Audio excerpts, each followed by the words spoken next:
The member for Indi has the call. My question about the backpacker tax is to the Treasurer. Treasurer, overseas workers in Australia will be stung with a higher income tax bill from July 2016 under the government's new backpacker tax. This change will have major negative impacts on agriculture and tourism in Indi and around Australia, where producers, growers and tourism operators rely on overseas workers. Can you please tell the House what the government will do to answer the call from my colleagues in the National Party, the VFF and the NFF to stop this tax change? The Treasurer has the call. I thank the member for her question, Mr Speaker, and it's important to have some context in terms of the changes that have taken place and in relation to this measure. Those in this chamber may be familiar with the fact, the Shadow Treasurer may not be familiar with the fact, but they increased the tax-free threshold from $6,000 to $18,200. And what that meant, Mr Speaker, is that those who were previously coming as backpackers and working in this country actually used to pay tax on their earnings. But those opposite decided that those who are coming on working holidays should be getting a tax holiday, Mr Speaker, and they should be able to come and work and not pay tax.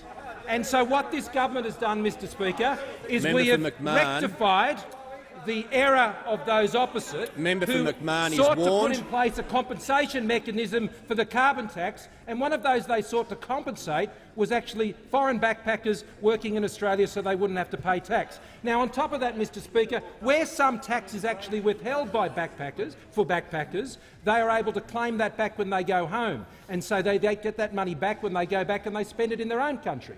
So what we're dealing with in this measure, Mr Speaker, is to ensure that we rectify what may have been an unintended consequence. Maybe it was an intended consequence that those opposite wanted to give working holiday makers a tax holiday when they came to Australia, Mr Speaker. Maybe that was their actual plan.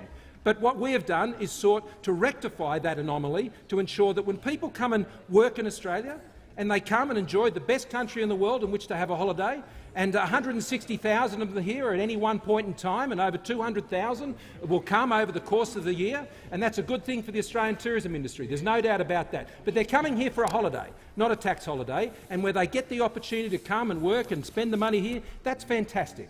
But people should pay their fair share of tax in Australia, whether they're a multinational, whether they're Australian, or whether they're a foreign backpacker or anyone else, Mr Speaker. We should pay our fair share of tax. We're cognizant of the challenges that are in regional areas in terms of finding these workers, and just this week, Mr Speaker, there was an expansion of the seasonal workers program that was announced by the Minister for Employment and the Minister for Agriculture. So we're conscious of those needs, Mr Speaker, but at the same time we have to clean up the mess of those left opposite. When they went and put this in place, they went and gave foreign workers a tax holiday in Australia.